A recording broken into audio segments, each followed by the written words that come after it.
What's up, what's up, what's up? This is another edition of Oshin's View. This is an interview I've been waiting to do for a long time. It's probably at least 20 some odd years in the making. Like before I even had the idea to doing the podcast and everything. This gentleman right here is, I told y'all know me. I don't bro everybody. I don't. Like, cause it means something to me. Like I will, what up, B, in a heartbeat and leave it at that. But if I call somebody my brother, I actually mean it. This is a guy that I consider my brother. He's put in the time. I put in the time with him. Knew him since 1995. We met at the Morgan State University. You already know. And this guy, like I said, he's been a brother to me. And he's younger than me. And I call him the younger big brother. Because at times I call him for advice and how he wants to move on things and how things should be done. We're going to get into his resume, but I want to introduce my brother from the Morgan State University and from Brooklyn, Kel Spencer. Yeah. Thanks for having me, man. Like you said, long time in the making, man. I'm on the blue couch, man. Yeah. So what I really was going to go through. I told him that I was going to bring up where he was from and stuff. But since I already said Brooklyn, we put it out there because nobody loves being from Brooklyn no more than Brooklyn people. So we just had to get that out there from the beginning because there might be like death threats behind. Like, yo, son, you ain't from New York, you're from Brooklyn. You know what I'm saying? Like that. So with you growing up in Brooklyn, which part exactly are you from? So originally from Brownsville. Lived in Brownsville till I was 10. And then when I was 10, we moved to East New York, which is basically Brownsville. Like East New York and Brownsville literally touch each other. The L train line is the only thing that separates them. But if that L train line wasn't there, it would probably be called Brownsville, East New York. It's literally the same thing. So, home life wise, what was your home life like? Home life was unique for that time and for that area. Grew up 2 young brothers, both parents in the crib. Both of my parents were teachers. My pops had 2 jobs. He also worked at the post office. The post office right across the street from Madison Square Garden. The big steps. If you ain't from New York, you've seen them steps in a million of movies, posters, whatever. But my pops also, he grew up playing ball in New York City. So he was refereeing, he would referee at West 4th Street. He was a softball umpire. So like in addition to his 2 jobs, he was outside at the same time too. So my family was pretty well known. Not known in the regards of like that gangster hustler family that was feared on the block. It wasn't that. It was like my family was like kind of like the Huxtables in our hood. I remember my pops, he had this kind of like a ritual the first day of summer. So the last day of school, the next day, the first day of summer, my pops would like make pancakes for all the kids on the block. Go to the front door, yo, come get it. All the kids on the block come to the crib. So it's like, that's what our household was like. I remember I was talking about this actually yesterday. A little older I got when we lived in East New York. My man Cedel, what up, bro? My man Cedel, he had a key to our crib. So we had an extra key. And it was at his house down the block. And one particular day, for whatever reason, when he came home from school, he went in my crib and fell asleep on the couch. So when I came home from school, normally my mom's was there. I walk in and I hear her talking to somebody. And it's this dude. But like, that's just the crib we had. Like, you met my parents. Like, yes. So like, that's the crib we had. Like, it was loving, it was educational. My moms and pops were like the moms and pops to all of my boys, all of my homegirls. My moms would have all of the girls on the stoop showing them how to crochet for their Cabbage Patch dolls and all of that. Like, that's how we grew up. So as wild as Brownsville was in the 80s and early 90s, as wild as East New York was, that kind of insulated us from all of the bullets flying and whatever else was going on. So it was definitely a blessing to grow up in that type of household. And you're the oldest. The oldest, yeah. So with being the oldest, what were your responsibilities? They never really. I mean, my parents, not just my parents and I guess society at large would always remind you as the older sibling, yo, the younger ones are looking at you, the younger ones are watching you.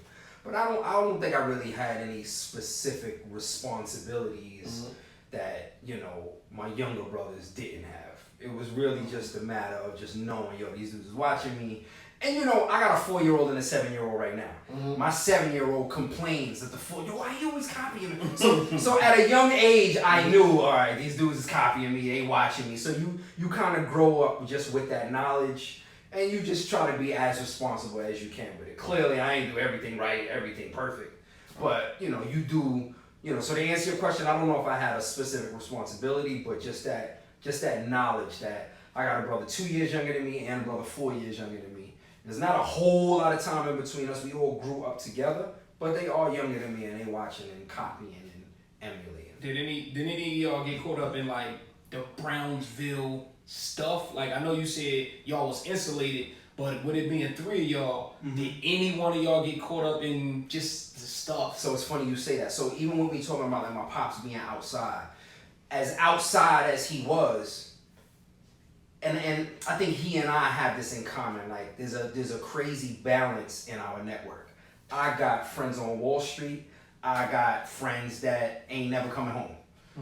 And my pops was like that too. So with the dudes on the corner, even if we wanted to get caught up in that stuff, with the relationship and the respect they have for my pops, it was like, come on, y'all can't do this. And then the older you get, when you're an athlete, you in the papers, you making noise, the hood protects people like that. Right. So it's kind of like, nah, even if you wanted to, nah, you won't be our meal ticket. We want to see you playing on TV. You know what I mean? So, you know, I never really wanted to live the fast life street. I never really aspired to do that. I mean, like I said, I think anybody from any inner city, you had some sort of dealings in that, you know, to a degree. But I never really had the desire to do that. But even if I did have the desire, it wasn't gonna happen. Clearly, and that was important. I'm glad you said that, because a lot of people in the inner cities, they fall victim, and they probably didn't have your background in terms of family and stuff too. So, but the thing about that with it would have probably been harder to do illegal things than like it just wouldn't have been worth it. Right. It's like, you know what? Like it's just like this is harder. It's like, yo, you it's not taking you hard doing that. When do you have this stuff? You're like, well, my stuff is in the house. Like, this stuff is in the house. Things like that. Right. So you already started going down the line. Sports. I know you to be an athlete. I know you to be an athlete, which is crazy because I'm going to go in reverse on this one. When I first met him, I didn't think he would be an athlete or whatever. You know, because I'm going to save that part for later. But an athlete, I was like, nah. Being from New York, I was like, at best, he can play basketball. Like, because that's just what we do. Right. But what was the sport that you really thrived in? Football was my joint. I start, you know, like most kids, any inner city, you grow up on the block, you playing baseball, freeze tag, this, that, whatever. I remember at maybe 6 years old, I really started enjoying football. We used to play tackle on the concrete on the block, right? And I had a cousin named Sandy who played for this team called the Brooklyn Skyhawks. Shout out Brooklyn Skyhawks. And my mom was like, yo, your cousin Sandy played. You want to go check one of his games and see if that's something you want to do? I'm like, all right, cool. Check this game. You know, check the game. And it's like, you know, you watch the NFL and now you watching kids your age actually play in pads and uniforms. And I'm like, yeah, I want to do this. So the next year at 7 years old, that was my first year playing for the Brooklyn Skyhawks. And I played all the way through high school, even with aspirations, you know, in coming to Morgan, which, you know, we'll get into a little later.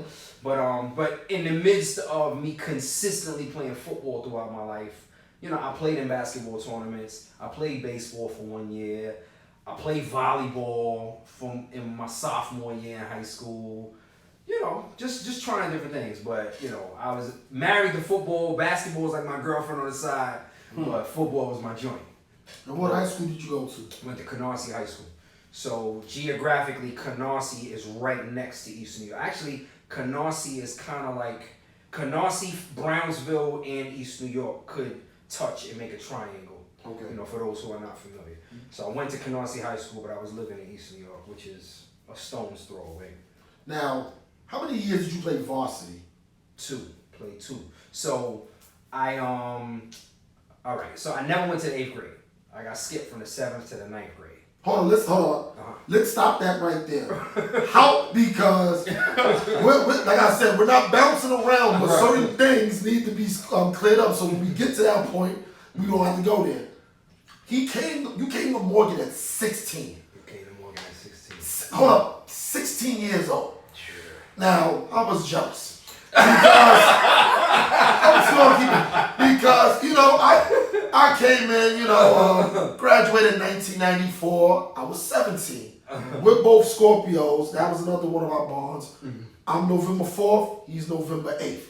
So when he first told me 16, you know, I started being like, well, technically, you know, if I came straight myself, you know, you just can't give credit and leave it where it's at. Because it was only way that I was coming to Morgan at 16 is senior year before I was at 16, they just said, you know what, you're done, it's time to go. So I've always heard about people getting skipped. And I consider myself a pretty smart dude. And, you know, and no C smart, like B, A smart. And had the grades to back it up. How smart did you have to be to get skipped? So what's that process? All right, so it can happen. The 2 most popular ways are you go into a program, or the a teacher can observe your performance, and if you're a little advanced, it can actually become a disruption to the rest of the class. So let's just say you the kid that always finish your work early, and you finish your work early, and now you over there tapping on tables, and the teacher's like, instead of tapping on the table, why don't you finish your work? And you're like, I finished this. I did it already. Well, give me the answer to number 6. Well, actually, the answer to number 6, you might have a little sassiness with it or whatever. So it's like you're so advanced, you're actually a disruption to the rest of the class. We might need to put you ahead. That could be one way. The way that I went was it was a program. So I was in 6th grade elementary school, and there was a program at this junior high school where if you do whatever you needed to do in the 7th grade, you would then get skipped to the 9th grade. It was an accelerated program in the 7th grade. So I said, all right, let me try this program. And then there was extra perks that you get with the 9th grade and blah, blah, blah. The only downside was when you went to that 9th grade, you were still in that school in the 9th grade. Whereas everybody else is in a high school in 9th grade, I'm in a junior high school building or a middle school building, depending on where you are. I'm still in that building in 9th grade. So when I left that program, my first year in high school, I was a sophomore. My first year in the building of my high school, I was a sophomore. So I'm the new kid. This is my first day here, my first year here, but I'm a sophomore. And at the time, I was still playing for the Skyhawks. So my sophomore year in high school, I'm still playing popular football. Right. So that's why I only played varsity for 2 years. So when the junior year came around, that was my 2nd year in that school, but it's my 3rd year in high school, and it's my 1st year on varsity.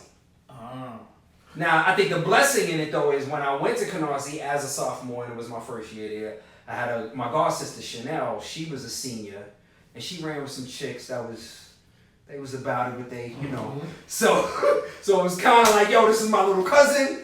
He with us. So it's kind of like another situation where I was insulated from the nonsense.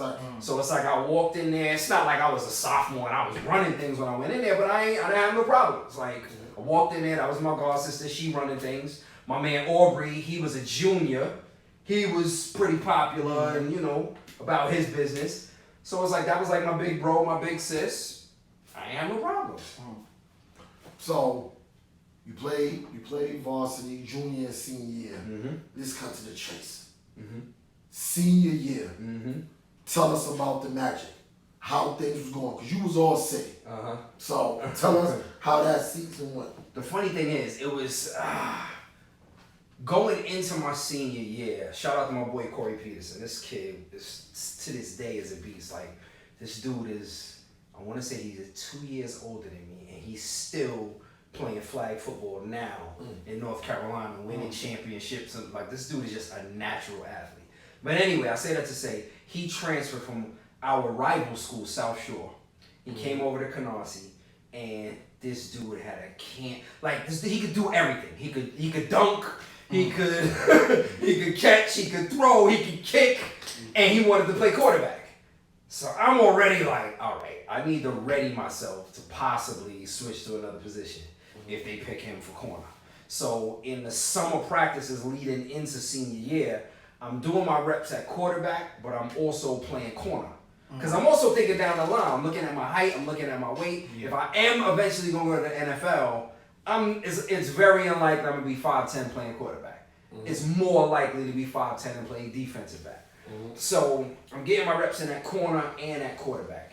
And to be honest with you, when we went away to camp, we went to a camp upstate for like 2 weeks or whatever. When we went away to camp, something happened from a leadership perspective that kind of gave me the edge over being a better athlete per se. Bunch of dudes was wilding out, just wilding out one night in the cabins and the bunks or whatever. Coaches came with the flashlights, made us run laps and do like at 2 o'clock in the morning.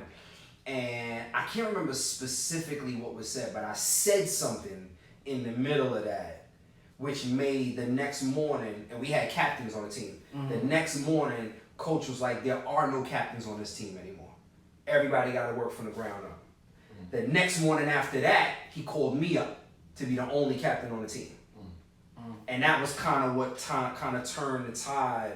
And I became, I guess, a leader, which is what a quarterback is. There's no way I was a better athlete than Corey Peterson. But I think I was a better leader and a better fit at quarterback just for the team we had. And with the athletic ability that he had, it was better for him to be a receiver. It was better for me to be throwing to him, man. So that was a dope executive decision. Shout out Coach Camadies, Coach Titley, Coach Jones, all those guys. But yeah, so that was leading into senior year. And then I think with the type of offense that we had a hybrid pass run offense. We ran an option. I was a decent runner. So we would drop back and pass. We had 4 or 5 lethal running backs, 2 or 3 very good receivers. So it was kind of like me being in the mix of this cast that we could throw it or run it. And I just think a combination of the way we just distributed the ball evenly and we had a decent attack, in the air and ground, with me being in the middle of that, and being a decent athlete, I think that's what probably got me the nod, the All City nod. That's see the All City nod. You got that the senior year. Did you get any accolades junior year? Yeah, nah, I actually didn't play. So I was actually the backup quarterback junior year. Okay. I got a decent amount of playing time as a backup though. But I was the backup quarterback junior year, and of course, this was probably my first time sitting on the bench that much. Remember, Pop Warner football, we winning everything. So now I come to high school and I'm not getting as much playing time as I'm used to getting. And I'm starting to think about the getting skipped thing. Like, damn, if I would have just stayed back a year, I wouldn't have to deal with this and whatever. I was going to ask you that, like, yo, you're not getting playing time. That had to play on your mind psychologically. Like, yo, if I didn't skip, I'll probably be the man in the next year. Right? You see what I'm saying? I doubled down on that when you look at. So I went All Borough and All City second team my senior year. So I'm thinking, yo, and I'm still technically supposed to have another year. I always think about that. I'm gonna be honest with you. I always think about that. But your story is your story. I did talk to my parents about, because you went to a prep school after high school. Yeah. So I even talked to my parents about that. Like after I graduated, yo, can I go to a prep school for 1 year before going to college? They was like, nah, just keep moving, keep going. Your story is your story. It'll play out the way it's supposed to. I'm like, all right, whatever. Yeah, but you also went on City All Borough, which is hard. See, I asked him because in 1 year, that's hard.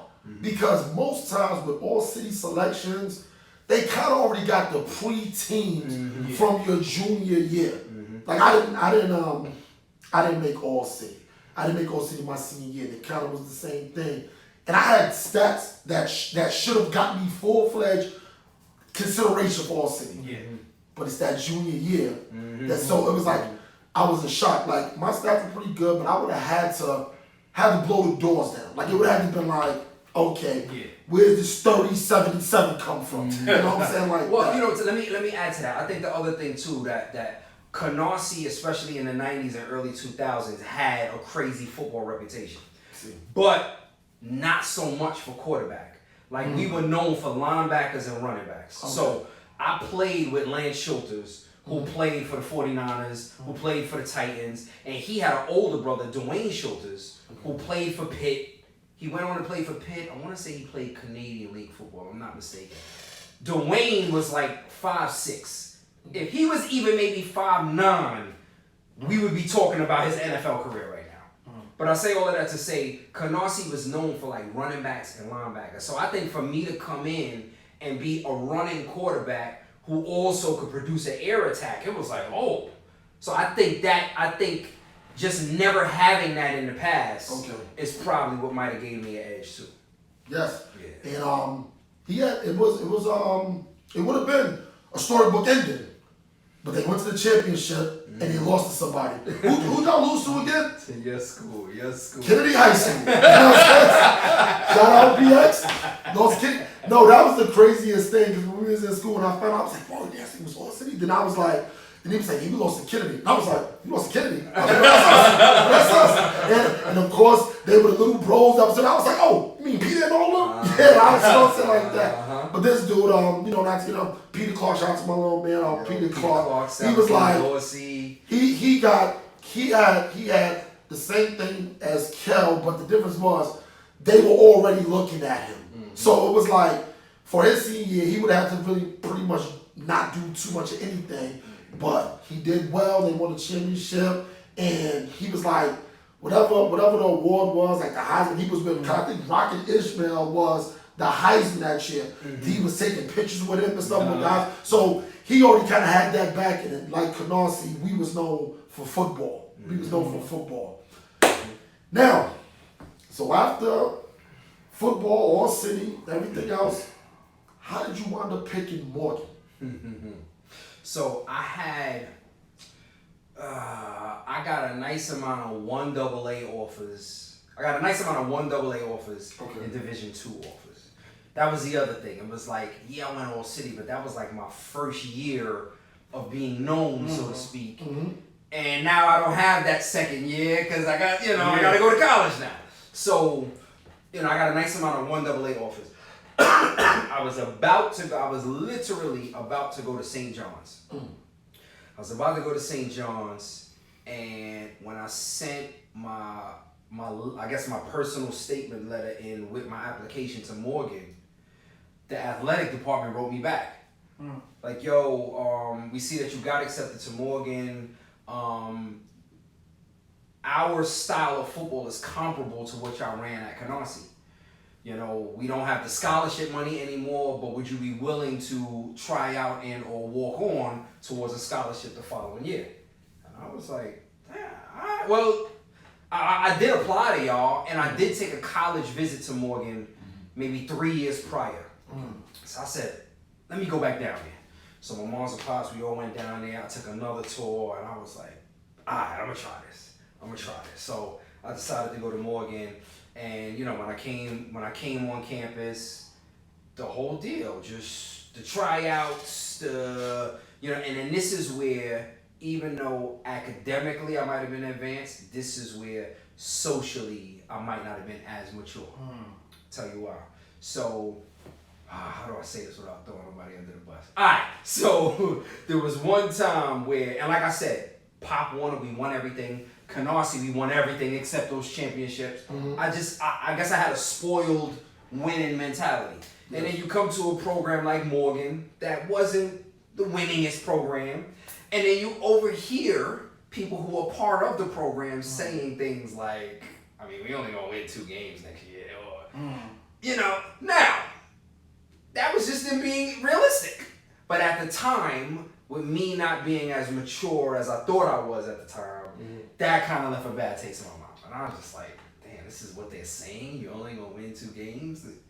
When me now, with the mentality that I have now and the experience that I have now, people say that all the day. Yo, we only going to win 2 games next year. All right, that's what it is. That doesn't mean we're going to lay down and die, but, just looking at the talent we have, the schedule we have next year, this is what it is. But me overhearing that, you know, I just wasn't in it. I loved Morgan, but the football part of it, I just, you know, waking up at 5 o'clock in the morning, doing what you need to do, and that's the mentality of some people. You know, like I said, I personally at the time, I just didn't have the maturity to get over that. And I just, you know, and at the same time, I was gaining more of a love for music. And I'm more of an interest in music, you know. Dude across the hall from me got a studio in his dorm room. He's tapping on the keypads, and I'm like, I kind of might want to do that instead. So that's how that. So when you got on Morgan's campus as a 16-year-old, looking back now in hindsight, you can see the immaturities. But in real time, how immature did you feel in real time? I didn't. I mean, I guess I didn't because even back home, you're forced to hang out with people older than you when you're skinny. You know what I mean? And you know, the whole going to college at 16 is slightly deceptive because my birthday is in November. You know, you start college in August. I turned 17 that November, so most of my freshman year I was 17. Even, you know, I started at 16, but most of it was 17. But you know, I always hung out with older dudes. Most of my friends, even to this day, are older. So I didn't notice. It felt like normal. You know, in hindsight, looking at how I could have handled situations differently, that's when I could spot out some of the immaturities. But you know, socially, it was pretty organic. Meeting people like you, meeting, you know, the dudes we ran with. A lot of them from New York, but you know, in the midst of us chilling with our New York crew, we had plenty of DC dudes we rocked with, Baltimore dudes, PG County, couple dudes from Cali, like, you know what I mean? Like, so like organically, the relationships just grew, you know, interacting with the chicks, partying, you know, us bugging out on campus, ciphers, whatever we did, like, it didn't feel any different. Like, it felt like, you know, just being back at home. Now, what people don't know, because it's one of those you just have to know, we became roommates, but we weren't initially assigned in the same room. I think I had the two luckiest years in Morgan State history. Because those that have gone to college and understand, if you've lived on campus, you'll understand why I made my two luckiest. My first year, my freshman year, 1995, I had a roommate, but he already told me he was moving out in like 2 weeks. Now, most times you would have to tell the office of residence life and they try to get somebody else in there. He said, he was a sophomore. He was like, yo, if I was you, I wouldn't even say anything. Just, they don't know I'm moving on campus. So I had my own room. After 2 weeks, I got my own room. As a freshman, that's unheard of. That's unheard of. And Kel actually lived a few doors down. Shout out to OC, street side. So, we became tight. Our bond became closer. Like I said, a lot of it, I believe, of course, it was sports, and then it was the girls, the women, whatever you want to call them. And I'm big on zodiacs, and our birthdays are just so close. So we had a lot of like-minded thinking. And so it got to a point, I can't even remember who his roommate was, but Lawan, he was on the football team too. I don't get his guess. I'm pretty sure. No, I'm pretty sure. But it was one of the situations where we were doing everything together. But then at the end of the night, we dap up. He's going into his room. I'm going to my room. And it's like we'd be having a good conversation. But then it kind of like, all right, when I'm going to my room, getting tired. Then one day I'm just like, yo, you might as well move over here. And he was like, you sure? You know, people like privacy and stuff. It's like, you sure? I was like, hell yeah. And then that was it. Yeah. Once we became roommates, everything just really went from, because now I get to know him a lot more intimately. And then now the conversations hit differently because, you know what I'm saying, you just chopping it up and you get to be, you know, up front. So Once we made that move, I know for a fact that's when our relationship really took off and everything. You already hinted on your love of music. You're a Brooklyn cat. We already know Brooklyn's pedigree when it comes to rap. Let's just be clear. Brooklyn, to me, got the best rappers of all time. I don't think there's no one place that has the level of great rappers than Brooklyn. Like, I just put this. That's respect to a lot of places. But I'm talking about, we talking just Brooklyn, the county. I don't believe there's too many places that can say, okay, on this block right here, there's all proximity more than Brooklyn. So, your love, was it just love of hip hop, or was it love of music in general? It's funny you say that. It started with music in general. Okay. And it started, I might have been like 8 or 9 years old. It was this one particular summer. I don't know why. I don't know if one of my friends had a bunch of money for the ice cream truck. I don't know what it was, but this particular summer, I was like, yo, I need to make some money. And at 8 or 9 years old, where you gonna get a job? So my pops was like, all right, you wanna make some money? I'm gonna give you a job. I'm like, what's the job? He said, look at all them tapes over there, the cassette tapes. He was like, you gonna listen to them cassette tapes, and on the sleeve, on the inside, you need to label each tape. Song number 1, Anita Baker, da-da-da-da. Song number 2, so that whole summer, I'm labeling these, and I was getting like $3 a tape or something, like $5 a tape, something, I don't know what it was. But, so that whole summer, Anita Baker, Hall & Oates, Stevie Wonder, even earlier artists, jazz musicians, the standards, and then of course everything that was popular at the time included hip hop. So you listen to Curtis Blow, Sade, Freddie Jackson, Luther Vandross, all at once, and I gotta listen to these. So I'm listening to that, and then when I get in the car with my pops and he turns this stuff on, oh, I know that song. I can sing the hook to that. You know what I mean? So it's like I was engulfed in all of this music first. That was kind of like music summer for me. You know, music school for me that summer, so to speak. So I think that's where I appreciated a love for it in the house. And then when you go outside and hear it on the radio or see a video come on, it's like I'm already familiar with it. You know, now that I'm familiar with it, I kind of got the context and the vocabulary. So when a new song comes, it's not so foreign to me. It's foreign as a new song, but I understand what music is. There's verses, there's chorus. The chorus is the part you sing over and over and over again. That's the catchy part. And and then later you learn, oh, that's a B section. So that's like not as catchy as the chorus, but you might hear that more than one. All right, so I'm learning all of these things. So when I'm hearing this new rap song come on or this song come on, I'm listening to it from more of a student perspective at 8, 9 years old.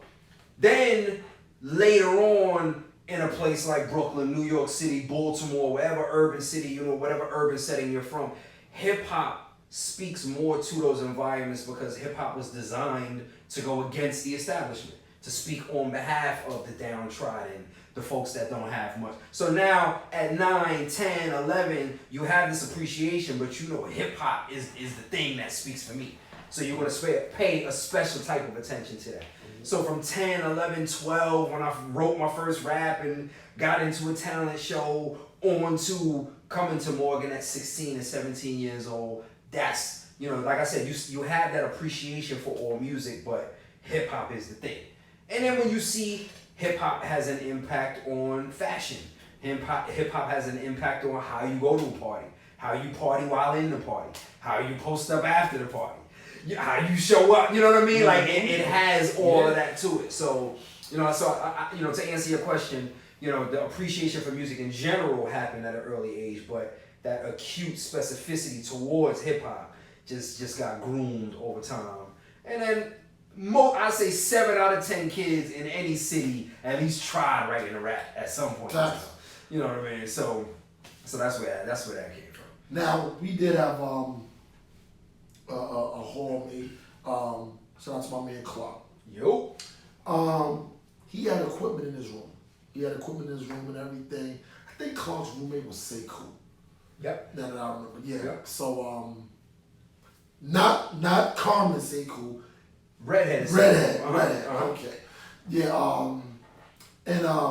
Sekou. I used to get I used to remember when LimeWire was a thing. Yeah. I used to get all my mixtapes and things downloaded from them. So that was me and his relationship. And I think we stumbled on Clark with the equipment and stuff. So, we like, yo, let's bust some verses and things like that or whatever. But it wasn't just us two. It was a whole bunch of us. We had a group. It was called Black Diamonds. And for those that remember this time frame, we've been doing this was, you see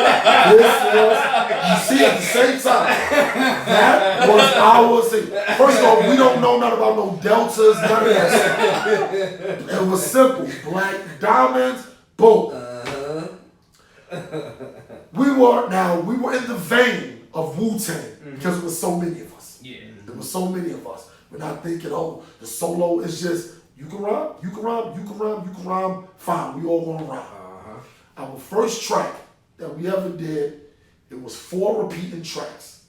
I just remember my verse was over Dr. Dre's puffing on blunts, drinking on Tanqueray. That boom, boom, boom, boom. That was my verse. There was 3 other beats, but all we did was I take this verse, somebody take another verse, then their beats loop. Now, it's memorable. Now, the funny thing is this. I'm not giving him his flowers just because he's here. He clearly was the best one. And I thought, I'm a pretty good writer and rapper for that time. I'll get to how he really helped me. But I want to say, I'm gonna go on record. He may have the best verse, but he doesn't have the most memorable verse. Oh no, I know. The most memorable verse, this is a sidebar.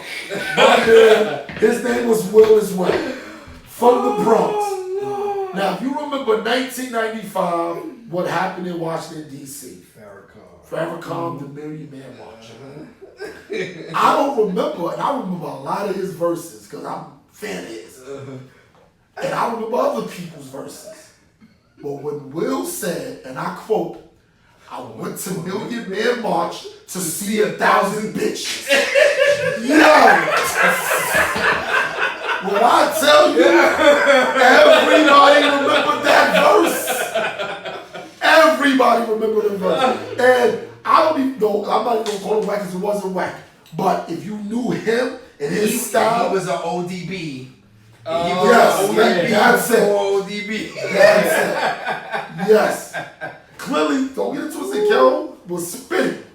But everybody remembered that verse. Like, well, why that shit? Whatever. So, we put Black Diamonds together. There's definitely unity. There's no full-fledged organization until this man started putting like, okay, we're going to do this.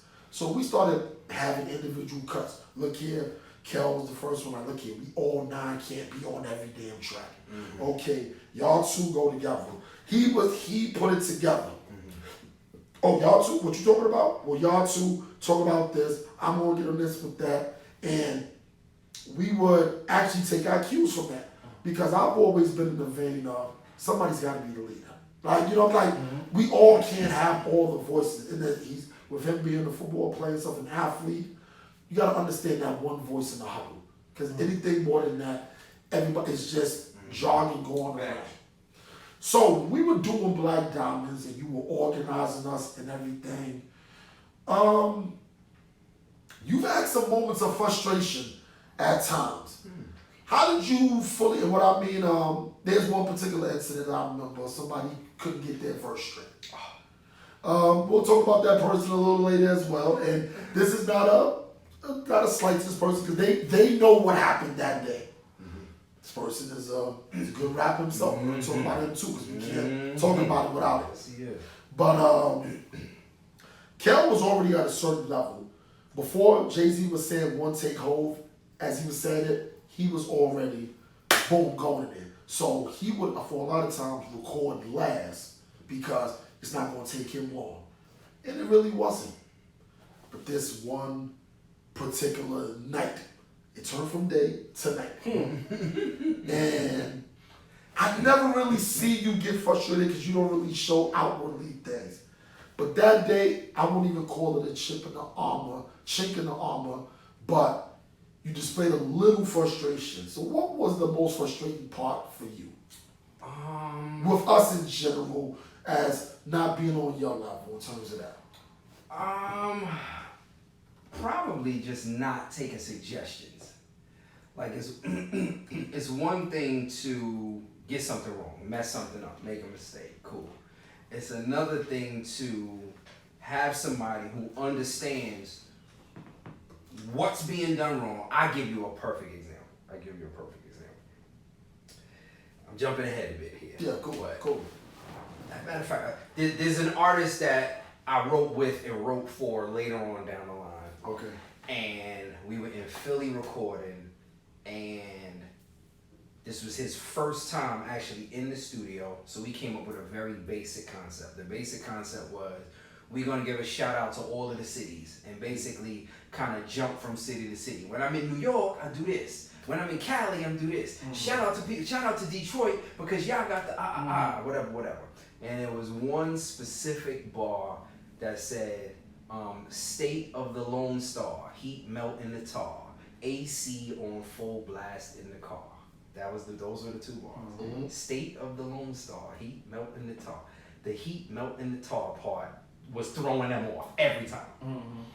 So I said, how about this? Come out the booth, say State of the Lone Star, heavy metal guitar. State of the Lone Star, heavy metal guitar. Go in the corner and say that 100 times. They was like, all right, cool. Mm-hmm. I said, now, come back and say it. They said, State of the Lone Star, heavy metal guitar. I said, now, swap heavy metal guitar for heat melt in the tar. State of the Lone Star, heat melt in the tar. I said, thank you. Go in the booth. They knocked it out. Mm-hmm. So they took that suggestion to work on that cadence, came back, we knocked it out. This particular situation you talking about, the suggestions were just, I'm not going in the corner, and it's not how the person was acting, but I'm not going in the corner doing heavy metal guitar.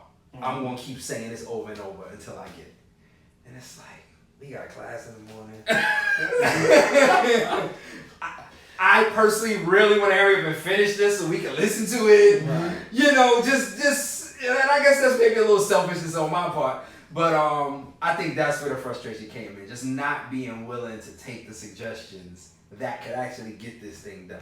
Because, and we're going to move on, but I remember that incident because all of us are big Martin guys, or whatever. We done seen the whole series. Remember the episode when they were inside the jury room and the guy, Cole, was the only one that wasn't voting, and he was like, we didn't get any tartar sauce. And so when the guy with the vote, he was like, Cole's right. We didn't get no tartar sauce. Because when this person would go into the booth and they would record it, they'd be like, how does it sound? At this point, we've been there for hours. So everybody is like, sound cool to me. So he asked me, how does it sound? I was like, you need to do it again. And I remember Kel looking at me like, this is right. He said, we was almost out of here. And I'm sitting there looking like, what? I'm like, y'all serious? That shit sound whack. Like, no, we can't do that or whatever. But that was the one thing, that one time. So, we started getting a name on campus. I'm going to throw myself there for a second because I don't think I backed it up as much as I should have. And I felt that looking back, that I'm like, damn, if I would have really backed it up, we could have went a lot further group-wise and just understanding things. I kind of was just like, all right, I'm going to do my verse, and that's it. Because a lot of that was because he was involved. So that was one of the few times in my life that I didn't feel that I had to take the lead on something. So I was just like, well, good. If anything goes wrong, Kel will clean it up or go from there. And we kind of thrust him into that leadership position. But the thing about being thrust into a leadership position is when people are like, well, what makes you the leader? And from the outside looking in, I started seeing the divisiveness because I think one time I just outright said, look here, Kel is the best one out of us. And I think what people heard was we suck and he's the best one. No, I'll be honest. I think that's what they heard as opposed to being like, yo, he clearly has a step on what we're doing. Like, Ego is a real thing, though. Ego Yes. is a real thing. yes, very real thing. And the thing about it was, we never said nobody was whack, but if you're being honest with yourself, the way I was looking at it, why I was comfortable was because if you're being honest with yourself, if you think you're doing something good, you can recognize when somebody's doing it at a higher level. So he clearly was doing it at a higher level, and people just didn't want to cave into that because now this is where the egos come. Now we're on campus. Yo, Black Diamonds, they doing shows and stuff. We know where they're going. It's women. Oh, y'all such and such. He's getting attention. First off, he was getting attention from the ladies before rap. Just be honest. So once we started doing that, yo, well, yeah, he's in the group. He ain't. Yeah, I do my thing too. I would hear these things, but I wouldn't repeat it to him. And I wouldn't repeat it to him because I just knew what it was, and I was like, all that's going to do is add more to it. So I didn't say anything or whatever. So needless to say, Black Diamonds ran its course or whatever. But it didn't run its course because Kel kept going. Talk about the real clique. The real clique consisted of Kel Spencer. Shout out to my man Joe Recker. He's from Queens. And shout out to my man Coke. He's from Queens. Now, I want him to break down real click, but I want one more thing I need to tell him on camera. I hated that name. And the reason why, I'm going to tell you why I hated it. This was a time where acronyms were a real thing, so I was fine with that. What I wasn't fine with was I was like, how are you called representing the East End Low? Because that's what real was, R-E-A-L, representing the East End Low. And I'm like, I used to go to Coke and I'm like, yo, man, y'all niggas is from Queens. How y'all let them pull that off or whatever? So tell us how Real Click came about. So we was, growing up in Brooklyn, polo. Facts. As if you know anything about the low lives, Decepticons, Love and Loyalty, all of that, you know that whole story. So we are children of that. So that was the influence towards that name. And of course, we from East New York, we from the East. So over time, certain people in Black Diamonds, I think, started to develop that same love for polo and, that whole deal. Yeah. So we kind of just, integrated that into the name and I guess how we presented ourselves even in photos and references in songs and so on and so forth. So with us being from, now the Real Click started before we brought any Black Diamonds members in. Facts, that's It right. was a thing from us at home. Yes.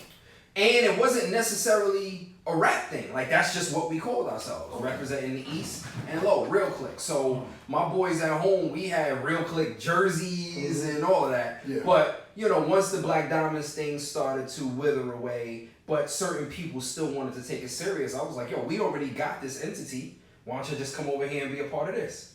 So that's where that came from. So it wasn't, and with them being from Queens, it wasn't like slighting Queens. It was like, yo, y'all on the low tip now too. So it's the East and Low. The low part of it is the part of it that y'all represent. It's universal.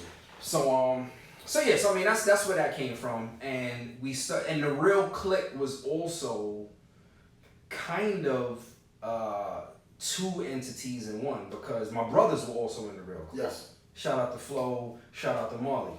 So the five of us were like the MCs of the Real Click. Myself, Coke, Joe Recca, Flo Blitz, and Marley, who was going by Gus Payne at the time. So like we were the five rappers in the Real Click, East New York, Low, that's the deal. But my brothers were kind of like their own group at home, and the three of us were a group down here in Baltimore. So it was kind of like two groups together. It was. So like if you remember like Boot Camp Click, it had Helter Skelter and OGC. But together they were the Boot Camp Click. It was similar to that. So, y'all went on press run. Y'all went on a press run. They were putting together their press kits. I didn't even know what a press kit was. And So I was like, oh, they going forward with this stuff or whatever. And he's an organizer. He's an organizer. It's no slight to anybody else, but some people are more adept to other things like that. He's clearly a natural leader. So that's just how it goes. So they going to make press kits. I'm looking at the press kits. Everything is going to press. I'm talking about the dedication is there. It gets to the point where, not that y'all are quitting, because it's not a quit. Mm-hmm. This group thing is not going to work. How did the Will Smith introduction come about? So there's one step in between the Will Smith and Real Click. All right. So at the time, my youngest brother was taking football a lot more seriously. Right. So the rap thing wasn't really as much of a priority. So that 2-member part of the Real Click at home wasn't as prominent. So me, Coke, and Joe Recca, we said, all right, forget the Real Click thing. We started a group called NYC. Yes. Just the 3 of us. And it's like, yo, we're older. We got more access to relationships, resources. You know, we were already getting some play on college radio, WEAA. Yep. So it's like, yo, let's kind of run with a formula that's already working between the 3 of us. And then when we did that, that's when, although we were a group, there were like individual things that we wanted to do musically and strategically, so to speak. And in that, you know, we would align ourselves with certain people, whether it was as far as management, whether it was studio time. And, you know, in the midst of that, I just think we had three different strategies about how to go about things. I think, I want you to continue, but I think also how you brought up the different strategies. You got to remember the time that Jay-Z and them started, like, solo artists were like the thing to be. It was the thing to be. Like, I personally think the Lox are the #1 group of all time because of their unity. Like, I think that just trumps everything else. There's no arguments, no breakups. So if you want to say musically and other stuff, you can have your opinions, and I'm not going to argue with you. But I'm like, when it comes to loyalty, that makes them #1 to me. So when I started seeing that I started having different managers and stuff, and things like that was happening. From the outside looking at that, I should just be like, well, how does this work? Like that, I was thinking to myself, well, how does this work? And as time went on, it kind of started playing out, at least from my perspective, how I kind of thought it was going to play out, because you can't have these different mindsets and then still try to have cohesion within the group and everything. So, how I know how the introduction came. How did that bridge get the gap in the bridge get gapped with Will Smith? How did you even get to that? Okay. This is Will Smith. Okay, so there was, shout out my man Gordon. My man Gordon forever has been DJ Premier's road manager. Okay. So I knew DJ Premier for 30 years now. You know, he used to come around the block in his light blue pickup in East New York. This is right when he left Prairie View and came back to New York and got with Guru and created Gangstar and blah, blah, blah. So we were the little homies on the block looking up to this. So Gordon was my next door neighbor.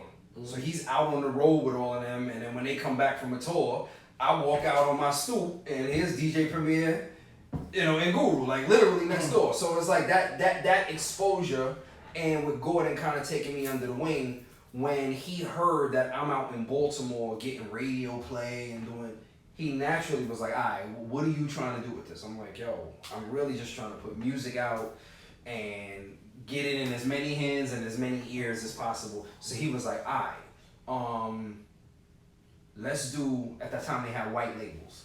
Let's put out a white label. A white label was basically, I might even take a beat that everybody knows already and I'm gonna use it, but I'm not looking to gain any royalties off of it. I'm not trying to clear any I just want to put it out for people to hear. It's basically what it was. So he was like, yo, let's put out a single and a white label. And at the time I had a song called Club Visions. Club Visions was a song where I was likening the club to getting in the club to getting in the music industry.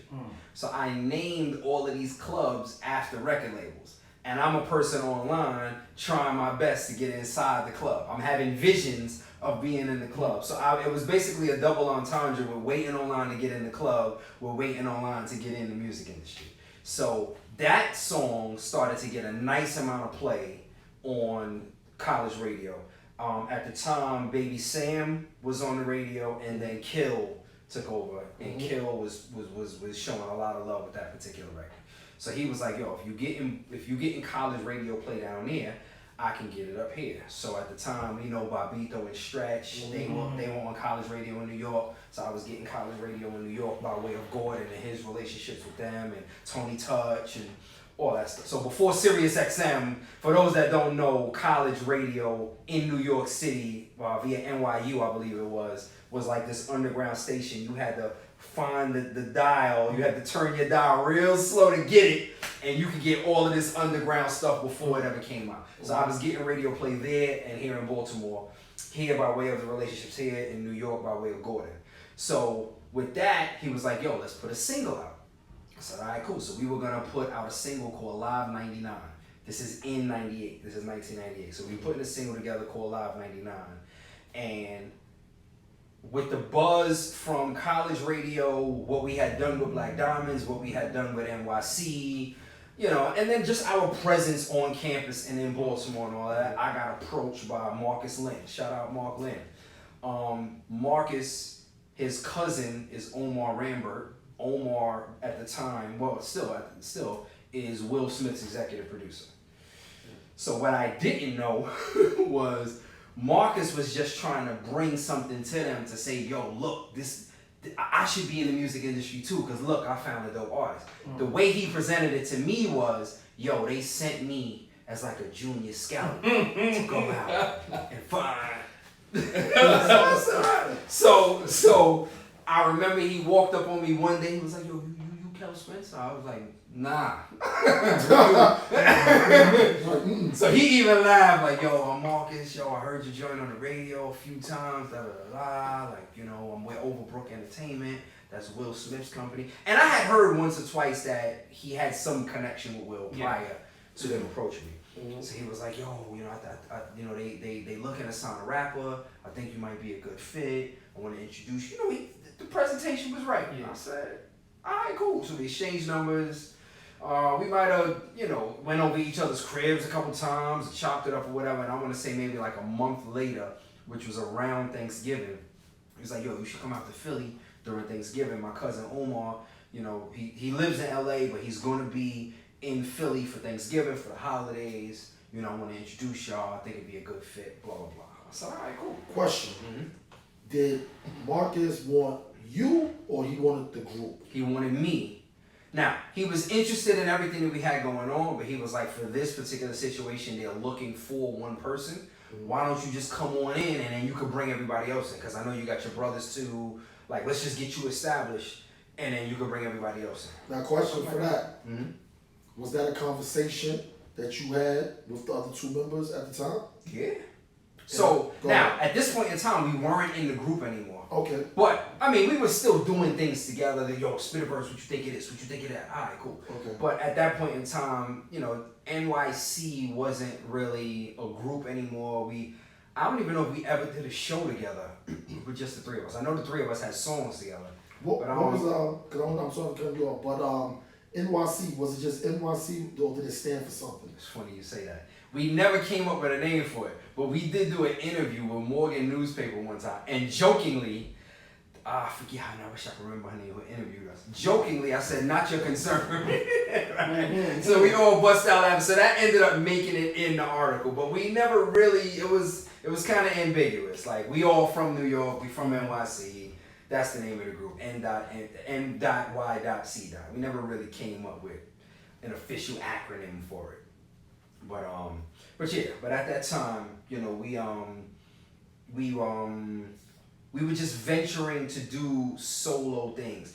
I can't remember who Joe Recca, I can't remember specifically who he was Linked to? It was a DJ. I want to say back in the. So like we were all kind of, yo, I'm doing this, you doing this, you doing this. You need help. It was more of that at the time. So when he approached me, I went back to him like, yo, what you think? I specifically went to Coke first, and he was like, yo, I think you should do it.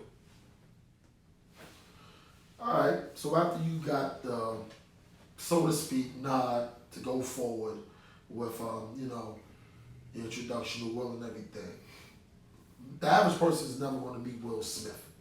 So, how did that go? Take us through that. All right. So, like I said earlier, Marcus presented himself as almost like, I work with the company. It's my job to go out and find and I think you're the one, and blah blah blah. Cool. And I probably would have did the same thing. To be honest. So I go to Philly for that Thanksgiving time of year or whatever. We go to Jazzy Jeff at the studio. Had a studio called Touch of Jazz on Spring Garden, off of Spring Garden, I think. Yeah. So we go down there to the studio, and he introduces me to all of these producers. He had a team of producers under him, and I'm just waiting around for this Omar guy to come around. Who I'm supposed to meet, Hour goes by, 2 hours go by, I'm chilling, Finally, one of the producers was like, yo, you met Jeff yet? I'm like, Jeff who? Come on. So we go in the back room, and I'm like, oh, that's Jazzy Jeff. Introduced me, cool. So he's like, so what's going on? I'm like, yo, I'm here, I'm supposed to meet Omar, whatever. And Jeff was like, Omar's coming here today? And I look over at Marcus, and he kind of gives me the look. Marcus like, nah, he coming. I just spoke to him, he coming. So now I'm like, so he's like, so what y'all supposed to meet about? I'm like, yo, I rhymed, blah, blah, blah. So Jeff was like, well, I'm working on the track right here, let me hear something. So he put the track on, and I spit something for him. So he was like, all right. That's what's up. Well, if he's saying Omar won't be here, then, this is your house, enjoy yourself. I'm like, all right, cool. So maybe another hour might have went by, and Omar comes in, Marcus introduced me to him, and it was very like, oh, all right, cool, what up, good meeting you, and he went about his way. So I'm like, he didn't feel like he knew I was going to be here. So I remember Marcus like, yo, sit tight, one second. So he goes in the room, and he's in there for like 10, 15 minutes. He comes out and sits next to me. This is Marcus. And I'm like, what's up? He's like, hold on one second. He goes back in the room. So now I'm like, oh, man. This was a gamble. All right, it's going to play out the way it's supposed to play out. So then finally Marcus comes out like, yo, come on in. So I go in. Omar was like, yo, you rhyme? I'm like, yeah. What's your name again? I'm like, this dude had no idea I was going to be here. Oh, man. So he's like, all right, let me hear some. So he throws on the beat. And I remember he pulls out a Philly cheesesteak of all things. And he's sitting there eating. So I spit. So let me hear something else. I done spit 30, 40 rhymes over I don't know how many beats. But little by little, the room is filling up with all the producers. And he's just, poker face. So after about 20, 30 rhymes, he was like, hey, follow me for a second. So this is just Omar and me. We walked back down the hall to Jeff's room in the back. And this is when I knew he actually improved. He was like, yo, Jeff, that joint you played me last week, let him get on that right now. He could go. I said, all right, cool. So Jeff pulled up some beat. I didn't know Jeff was working on an album at the time. And he was trying to find an up-and-coming artist to throw on this one particular track. So I wrote to that joint. I went in the booth. I recorded that. And then Omar was like, yo, when can you come back? I'm like, when you need me to come back. He was like, yo, Will is going to be in town during Christmas, Christmas. I want to introduce y'all. Like, there's no promises, but let's just keep the lines of communication open. And I said, all right, cool. So we would talk sparingly. And that Christmas was the next time I went to Philly. And Will came walking in holding a baby named Jaden. And a 1-year-old kid in his arms. We chopped it up. We played ball later that night.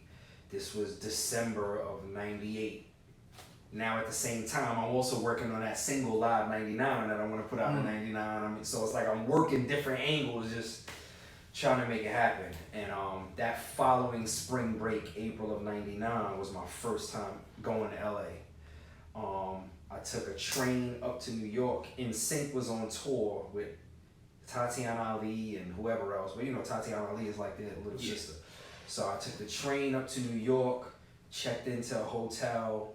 We took a car from that hotel to Madison Square Garden to watch the NSYNC tour. I'm backstage. So this is my first time meeting Tatiana. NSYNC was the gods at the time. You know, so I'm like, oh, this is kind of fire. Next morning, we catch a flight to LA. We get off, and the first place we went after landing was the video shoot for the Wild Wild West soundtrack. So I meet Cisco, I meet Stevie Wonder, and my homegirl Moni, who had vanished from Brooklyn years prior. Moni went to LA to pursue her dream as a dancer. It was like, okay, she's dancing. It was just a dope vibe. It was a dope vibe. But my writing career kind of started during that trip. Within maybe the 4 or 5 days I was in LA for that trip, Will was just playing me joints. Like, yo, I'm about to put another album out. This was coming off of the Getting Jiggy With It and all of that. So the next project was going to be coming out later that year in '99. And then, of course, the Wild Wild West soundtrack. And you know, especially after you wrote Wild Wild West. You're not gonna gloss over it. Like, no. So listen, no. If the first thing I did getting off the plane was go to the video shoot for Wild Wild West, which had to have been recorded already. Yo, all I know is this. I don't care what you're talking. I don't know what technology is out there. Clearly, you're in the know. All I know is I'm tired of you and Rakim lying about what y'all doing for Will Smith. That's the whole thing. Look here, he forgets that I seen the picture when he's leaning on the car on the Wild Wild West set, the video. That was that day. The Lord Steve Polo joint, yes. That was that day, yeah.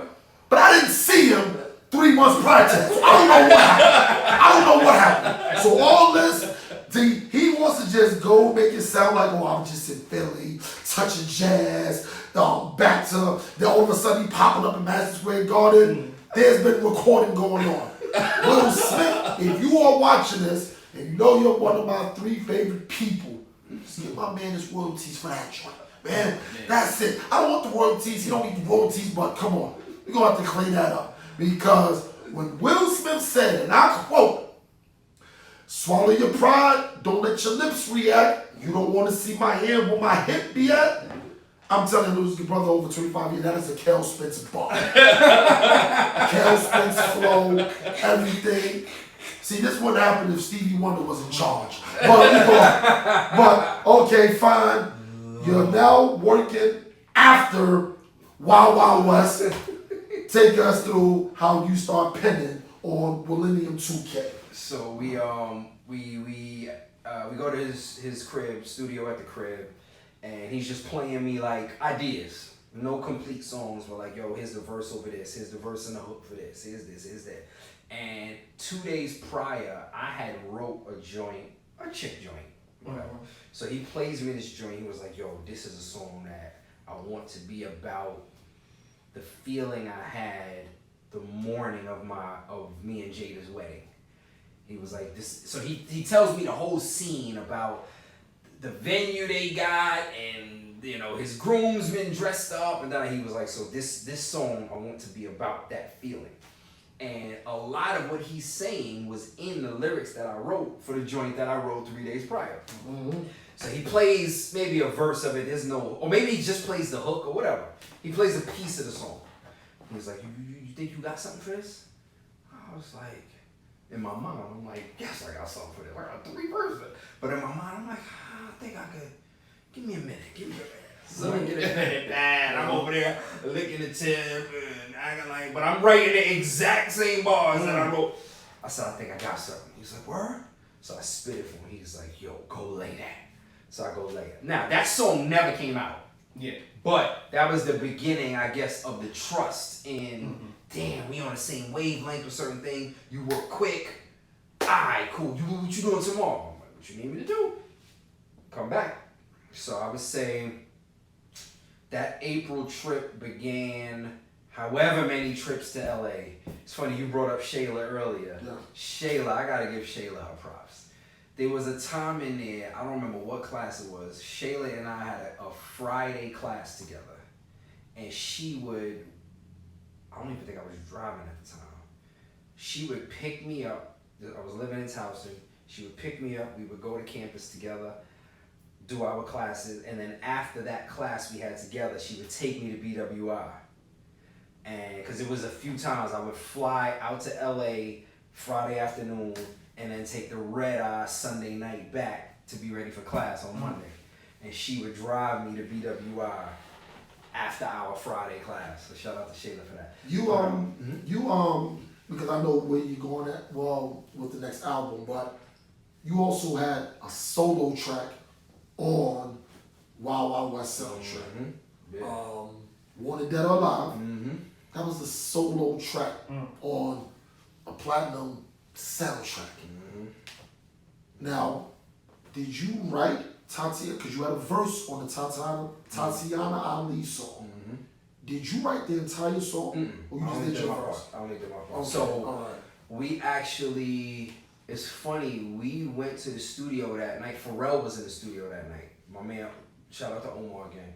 He went to try to get tracks from Pharrell for the Wild Wild West soundtrack.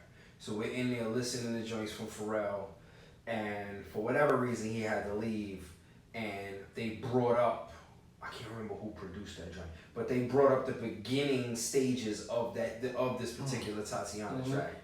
It was the sample from Nice and Smooth, I'm Gonna Make It Real Funky For You. It was a sample from that. And they played me whatever vocal she laid already, and Omar was like, sound like that needed 16 on it to the producer. And he was like, who you got? And he was like, yo, this is Kel, he might sign with Overbrook, da da da da. So he was like, I mean, lay it, maybe we'll use it. So I said, all right, well, play the beat for me. And it was real raw. But I went and penned it and went and laid it. And sure enough, when the soundtrack came out a couple weeks later, they kept it. Facts. I don't want to gloss over this. How long does it take you to write a song? Not in your advanced stage right now. Like that, give me the minute. Cause I want you to turn around like, oh, that's 2 minutes. Right, like, you know what I'm saying? Like at that time. At that time, a whole song, about an hour and a half. Yeah. And you also gotta understand, like the direction has a lot to do with it too. So when you dealing with a certain level of producer, a certain level of artist, they're gonna give you, unless they say, yo, just go do your thing, they're gonna give you specific direction. This is what we want. This is what we want the listener to hear. What we want the listener to feel. This artist is at this stage in their career, so they really need this right now. You know, so they give you all of the tools that you need. Right. And then it's an artist you're already familiar with, an artist you already like and love. So when you're equipped with all of that, it makes the songwriting process easier. Versus don't want to beat and so what you got? And it's like, all right, give me a minute here. You know, so when they give you the context and the background and all of the tools you need, you know, so as quickly as you could come up with a song, I can't take all of the credit for that because I was given the groceries. I didn't just come up with, all right, I'm gonna make this meal. They gave me all of the groceries, so I kind of know what I'm gonna cook, you know, before I start cooking. So y'all start working on Millennium 2K. How did all that process? Never mind the process. Was it like a set number of songs, or you just were just going and saying? So that session with the Jada joint began the process towards that album. Okay. I easily wrote and or co-wrote 40 records, easily. And not just me by myself. Here, Will, I'm gonna write this and you say it. Like, you know, there could have been joints where 80% of it was done already. And he was like, what you think for this last verse? And I'm like, all right, cool, I suggest this. And sometimes I'd suggest this, and he might be like, that ain't the greatest fit. Or, or sometimes there might be me and the producer of that track might have brought a writer in. And collectively, so it went a bunch of different ways. But we did that in all of those variations on probably 40 records. And then of the 40 records, 7 of the joints that I wrote on made that Millennium project. Wow. Now, that's crazy because 7 records on a first artist like that, and you write 7 records and it's for Will Smith. Was there any time? Now we heard you just say, he like that's not the best fit. Was there any time where you had to make Will Smith see the light because he might be like this, and you like no. Trust me, this is going to work. You don't see it, but this is going to work. Just say this. Couple times. One song in particular was we'll get to it later, the Switch record. Okay. Just the way to approach it. So Kwame produced that record. And Omar, I keep bringing his name up. This dude is a well-rounded creative. So like this dude could come up with melodies, dances, what I think you should wear in the video. Like he actually manages Trey now. Jaden. Trey is Will's older son. He manages Jaden now. So what you see of the Jaden Smith brand, a lot of that is Omar. Like I take nothing from him. So Kwame had the record, the song Switch that came with the hook already. Omar came up with a dance for it, which you see in the video. And I think the way Will was approaching it, just as far as cadence and all of that, I was just like, you might want to go this way. You might want to go this way. All right, well, go lay it. A lot of times it was we go lay it so I can hear it. Right, and then a lot of that I'll go lay it, and I was like, okay, I got it. Because the other thing too is like there's not to get super technical. There's math in music. Like in our DNA, there's just certain things that feel good, that feel right. That when somebody spits or sings for 4 bars, you build a certain expectancy for something else to happen. There's math in it. So, and certain math works for certain eras in certain time. Like nobody's gonna rhyme like that's not gonna work now. You know what I mean? Like certain math works for certain times. So if you grow up in a certain era and you might age out of that era a little bit, you want to have somebody a little younger that has the math that works for now. So a lot of that was even the stuff I'm working on now. I run a lot of my stuff by 13 and 14-year-olds, and now I have a 7-year-old who's on TikTok and listening to certain things. And the thing is, I don't even say, here, what do you think? I'll just throw something on while we're in the car. And if I get by the second time the hook goes around, he's looking out the window singing the hook, and I didn't say nothing about it, I'm like, all right, I got it. Because that's the math for a 7-year-old in 2023. You know what I mean? But, so a lot of it was just him, being an elder statesman in hip hop, me being younger at the time. Just like you said, the Philly sauce. Sometimes you want that sauce. Like I need a little bit of what I didn't come up in, and that's not to say I can't rap or but that's not what I grew up in. So just bring a little bit of that to the table. Even down to the wardrobe. Because the thing is, and it's like I gotta shout out my man Rigo. Like a lot of the conversations, he's my producer and like a mentor of mine. Like hip hop is heavily connected to knowing what's up. Like the way you rhyme, the way you dress, the way you drive, even your hand gestures while you rhyming signals if you dated or you know what's up. That's the way you wear your hat. There's so many different things. So, and hip hop is probably at the forefront of all of that. And these are the things that need to be paid attention to. So it's like, even when you hear, yo, I'm nice, I should be on. Or it's so much more than just being nice. Like, you have to appeal and show that you know what's up. And sometimes knowing what's up doesn't necessarily mean it's the most positive thing. Doesn't, what's shorty name? Sexy Red right now, right? Yeah. From her cadence to the way, there's a demographic to which she identifies that looks at her like, yo, shorty know what's up. Yeah, it's infectious. It's infectious. You know, It's so infectious music. you know, so a lot of it has to do with that. So, you know, from a social media standpoint to a fashion standpoint, there's so many boxes that you want to check off as an artist or as anybody bringing something to the marketplace, even beyond hip hop. Whatever you want to sell in the marketplace, to the people you're trying to sell it to, it has to show we know what's up. So even early on, like when you first started writing with and for anybody, when you getting credited like right away.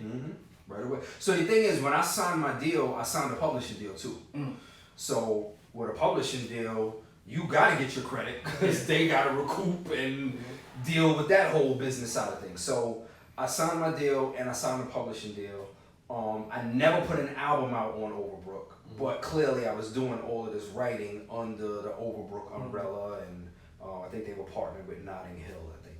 So, you know, the thing is, if you get this hefty advance, your royalties is how this advance gets recouped and blah, blah, blah, blah. So, you know, it would be in their best interest to make sure I get my credits and my splits and so on and so forth. So, okay, you recorded. A lot of people don't know you actually performed on the White House steps. That was one of my most proudest times, just as a brother, because shout out to my mom's, rest in peace. I remember being in the house and Kel already called me, like, yo, I'm gonna be on the White House steps. We already got the performances going to air at this time. And my mother was in the kitchen and she stopped what she was doing. I was like, Kel is on TV and such. And like we sat there and like we were super proud. You know what I'm saying? Like that. Because you know sports dudes that play ball, they on TV, we get it. It's kind of almost taken for granted because it's like, okay, if you play a sport, it's like, well, you kind of take it for granted, like when you went the natural course, you were always good, great in this sport. I'm not shocked you're playing college and now you're in the NFL or NBA. But when you see an artist, like when it comes to music, I always feel personally that the performing arts is the hardest thing to do, even more so than sports. Because the way I feel is this: your whole career is based on how many people like you. That's it. And we all go through life being like, I don't care if people like me, they gonna respect me. No, your whole career is based on how much of this population is going to say, we want to buy that album. Regardless of, it could be 2 million people over here saying you suck, but there's 2 million people that are saying, we're going to buy that album. So when I saw that, and I saw him performing with Will Smith on the White House steps, it was just like, okay, he's arrived. He's arrived now. Not a superstar, but you like, he's a star now. Like this it's next level now. You know what I'm saying, like that, because I knew people that were on that signed deals, and you hear them on mixtapes, but it's like, yo, the Will Smith thing was always like, yo, this is another level, because you don't put Will in as connected to the hood and all this other stuff. So when you kind of see, I felt that Kel got to a point where he kind of skipped over a lot of, let's just say, the hood politics of things. Like I bought Wild Wild West soundtrack. I'm not saying because I was a fan of it. My brother's on it. I got a song, I'm buying it. I don't care. I don't care what's going on with the rest. I can't even tell you all the other songs on that soundtrack. And you know I'm a tape guy, CD guy. I don't know. He's on it. That's all I needed to hear, or whatever. So as time is going, you're writing. You're seeing success. We don't have to get into the financial part because that's evident. I know you got a few plaques.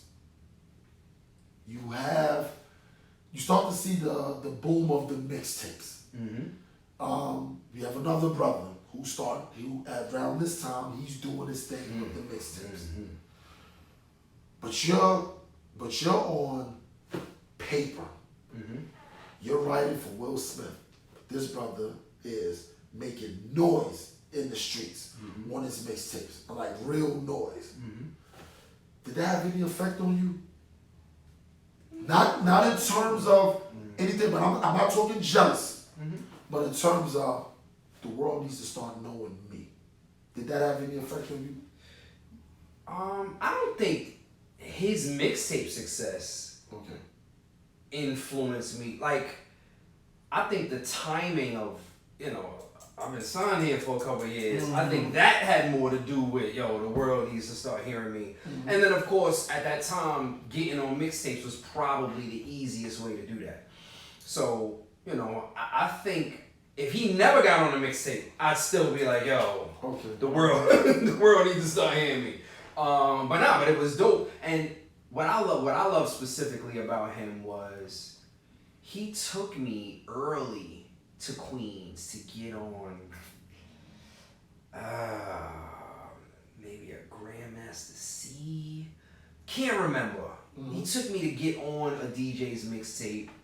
And then from there, I saw him get on one or two. Then I started seeing him get on Envy's tapes. And why we keep saying we talking about Yeah, he talking about, I'm about to say that. We talking about my man Coke. Right. We keep saying my nigga. I was gonna say that time. I felt we talking about my man Coke. We talking about my man Coke and DJ Envy, but continue. So, you see Coke get on Envy tapes, and then get on Clue tapes, and then a couple of magazines. And so it's like, if none of that ever happened, I'd still be like, what about me? I need to be heard. I came into this as an artist and as a writer, and the success of the writing is great.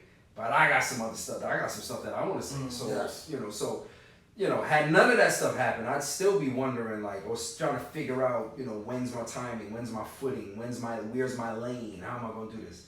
But that was that. In addition to that, that was just something dope to watch. And a lot of that stuff, we had the 2A pages at the time, so a lot of that stuff is him hitting me saying, such a tape gonna drop in 2 weeks. I got it. And then your order of placement on those tapes had a lot to do with it too. Yes. So he might hit me like, I'm on a Clue joint, I'm on the 5th joint. And for you to be in the first 7 joints. All right, so you already, no other way to say it, established writer. You already know your pen game is crazy, and it's proven. It's not just proven because a lot of people write for people, but a lot of those records don't really either make it or they just don't pop. Do you have any plaques? What do you have a plaque for? We got a plaque for Wild Wild West. We have a plaque for Millennium. We got a Grammy nomination for Will 2K.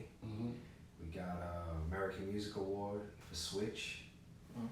I won I forget the exact, it was one of the pop writers of the year for BMI for the Switch record. A couple of other awards or recognitions or whatever. So it's a blur, but it was one that I was waiting for you to bring up. Now, this one isn't cap, as the kids say. You wrote on Men in Black soundtrack. You wrote those joints, right? I read the jacket. And I just know. So you wrote Men in Black 1 and No, just 2. You just wrote 2? 2, yeah. So what was Patrice Russian? Or was that the 2 that y'all used? No, 1 was the joint with Coco, the most popular one. The Here Come the Men in Black. That's that one? That's the first one. Okay. I did the second one, which had more of a rock feel to it. Men in Black 2 theme song. Okay. And there was no Men in Black soundtrack for that movie. That song actually went on the album that Will put out at that time. Okay. Yeah. So that wasn't Patrice Russian singing that? I think the issue is, I know why I'm saying Patrice Russian, because the original song of that joint is right. that. Okay, fine. So you've been a proven writer now for a few years, but it's time for you to shine. It's time for you to shine. Take us to where now you're to the point you're like, okay, Kel Spencer needs to be heard from the world. Okay. 2 things happened at that time. 1, Overbrook shifted from a label to just a TV film and management company. So they're not a label anymore. So now I'm not on a label anymore. And this was also when Cash Money had already been killing it for a couple of years by now. But like this independent thing is now, so the days of old with, you know, taking a meeting with a record label, you got dope joints, you got a nice little look. All right, cool. Let's give you a deal and take a shot at it. Now labels want to see a track record of sales.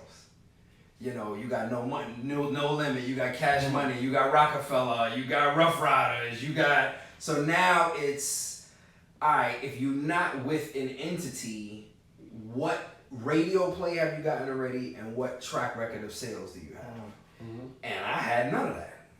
So now I'm moving from a place where you gotta have the talent, but you gotta have some sort of a business infrastructure in place. And that brings me to a topic I have never talked about publicly. You're my bro and I love you, so this is gonna be the platform where I share this for the very first time. I also was dealing with depression. And one of the first questions you asked me earlier was about my upbringing and you know my what my household was like and so on and so forth. I'm not going to. We could save all of the details for maybe another interview, because I don't want to tarnish anyone's name or throw anybody under the bus. But I will say that you can't pour from an empty cup. And at that point in time, some of the things that I experienced had my cup a little too empty to be dealing with the talent side and the business side. There's places you could go. You know, if you're an alcoholic, you can go to Alcoholics Anonymous. If you know, there's Narcotics Anonymous. There's this place. There's no real place to go when your heroes broke your heart. And by that I mean, at that time, initially I was dealing with my parents' divorce. But that was a blow. But it was also years of finding out the things attached to that divorce that really, and at the time I didn't know. It was, I'm young, I got some money, I'm hanging out with these people, cool, whatever, we gonna get it. However, I didn't realize how much it was affecting me. And I kind of, an analogy I always talk about is like, you could see a Western movie where, you know, the cowboys are shooting at each other, the good cowboy shoots the bad cowboy, everybody cheers, the good cowboy comes from behind the car and he's ready to celebrate. He's walking a little slow, and somebody points out, yo, you were hit. And he looks down and he's like, oh. It was one of those, like, my momentum was slowing and I didn't realize I was hit. You know, and you know, today we talk about mental health, and therapy is actually a cool thing to do. And at that time, you were a young black dude with some money, and I'll figure it out on my own. Let me just, you know, going to see somebody was not as popular and as accepted, so to speak, now, as it is now. So, you know, it was just like the perfect storm and timing of right when it was my time to step out and do this thing. The industry had shifted, which is going to require a little more of me that at that time I just didn't have it. And this is kind of something that I've dealt with for the last 15 years, is when you're asked, yo, what's going on? What's next? What's up with the music? What's up with it? And it's a combination of not wanting to share what you're dealing with and not really knowing how to express it at the same time, you know? So it's a weird space to be, especially when, you know, fortunately I did go back to school and finish my degree, but at the time I dropped out of school to pursue music. I got a nice cheerleader squad, so to speak, at Morgan. Like, yo, that's my man. He gonna blow. So it's like you don't want to let these people down. You know, you got, you know, what I call my barbershop battalion. These are the people who will argue in barbershops for you on your back. You crazy? My man is nice. You know, you have your barbershop battalion out there. You don't want to let them down. But at the same time, some of the closest people to you, and I'm not really just singling this to the divorce and my parents. Like there's layers to it. Some of the closest people to you have crushed you. And you know, when your mind and your heart are involved in this thing where you hurt, where you're questioning people's character, you've lost respect for certain people, and you have to be in the forefront, in the limelight, to bring a new style to the marketplace, I just ain't have it in me. But what I will say is, and I think I'm blessed in this regard, there's a lot of things that mattered in the 90s and in the early 2000s with music and hip hop that don't matter. There's a lot of, there aren't as many rules, so to speak, today. So I think the blessing in and of it all is me now having gone through that and grown and having a new understanding and still having a full tank to now go and do what I want to do and what I'm planning to do. I think that's the blessing in of it all. And like I said, even with being burdened with, damn, I let these people down, this is what I'm dealing with, I don't really have it in me. That clock is ticking. I'm getting older. Oh, like you know, all of that really played on, you know, my heart and my mind, and my income and my quality of living stems from my pen, which comes from my heart and my mind. Like it was, you know, so I just really found myself shying away from the public settings, music industry, a lot of relationships, getting more in an entrepreneurship space where I can make a living doing this. I'm pretty good at this. I've always been cool with relationships and maintaining relationships. So, you know, being able to leverage that to get into an entrepreneurship space to still earn a living and still take on certain projects that come my way, but just being out in the forefront and having a trajectory as an artist that people expected of me at that time. There was a nice time window in there that I just didn't have it.